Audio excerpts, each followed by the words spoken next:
Hi, ladies and gentlemen. I'm going to do a quick overview of how to know what's going down on the periodic table. First off, I have made this little periodic table, and it is not the full one.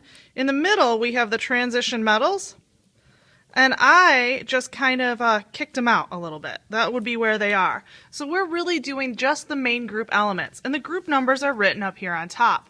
The first thing I think you should know is that all groups or columns or families all have very similar characteristics. This are the alkali metals. They are the most reactive metals. They only need to lose one electron, and they get more reactive as you go down. They react really violently with water. So that's the alkali metals. These guys are the alkaline earth metals. Easy to remember because it's group 2, and it has 2 names. Awesome. Okay, so alkaline earth metals. They're also reactive, just not as reactive as the alkali metals. The only other names you need to know are group 17, they're the halogens. They are the most reactive nonmetals. Remember, this is where you can kind of tell where the metals are versus the nonmetals. This is the nonmetal side. And they are the most reactive nonmetals. They only need to gain 1 electron.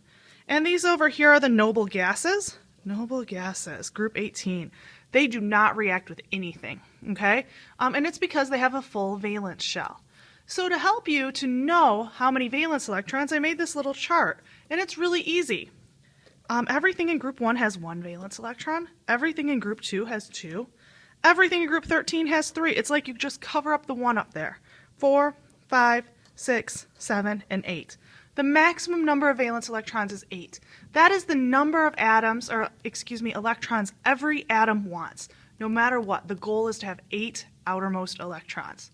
Now, we have to draw the Lewis structures. I'm going to draw an X here, but normally you would draw whatever element you're talking about in group 1. And it has 1 valence electron, so you just draw 1 dot. The next one has 2 valence electrons, so you draw 2 dots. Cool. This one would have 3, so you go 1, 2, 3. Oh my goodness, so simple. X, now here this has 4 valence electrons, so you draw 4.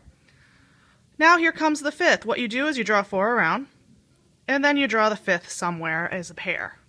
6, 1, 2, 3, 4, 5, 6. I like to do the pairs opposite each other.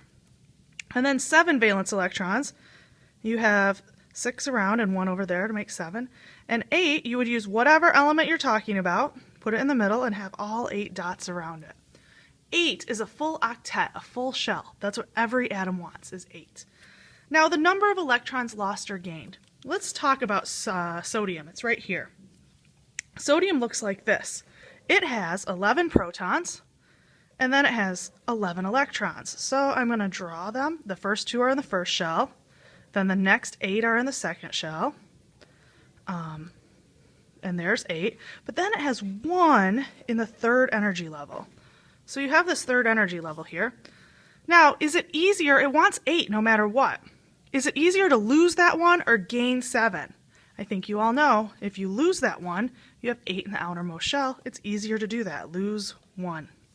Now let's pretend instead of having sodium, which would be right here, we have magnesium. So magnesium has 12 protons, and now it has 2 outermost shells. So now, is it easier to gain 6 or just lose those 2? I think you know. Lose 2. And then we keep going. This would be to lose 3 because aluminum has 3 valence electrons. Now if we go to group 14, I don't know what element is next in 14. I think it's silicon. And silicon has that 4 right there. Is it easier to lose those 4 or gain 4 more? I don't know. It's either or. So we write L or G, 4. Then the next element over, phosphorus, has 5 valence electrons. All right, so is it easier to lose 5 or gain 3? Gain 3. Maybe you've seen the pattern. Now we're going to gain 2, gain 1, and nothing's going to happen here for the noble gases. So what does this mean for charge? That's our next thing. Our charge for everything in this group, if we're losing 1, remember the cheer? I say lose, you say positive. Plus 1, okay? You lose a negative, it becomes positive. This would be plus 2, plus 3, plus or minus 4. I say gain, you say negative. Negative 3, negative 2, negative 1, and 0 charge. Nothing happens in the noble gases. So now you know the charge of a group. If you were to write the ion, you would write, let's say you're talking about sodium, you would write Na plus 1. All right, and you can do that for any of these elements in these main group. Hopefully that helps you out. I will see you soon. Good luck on your test.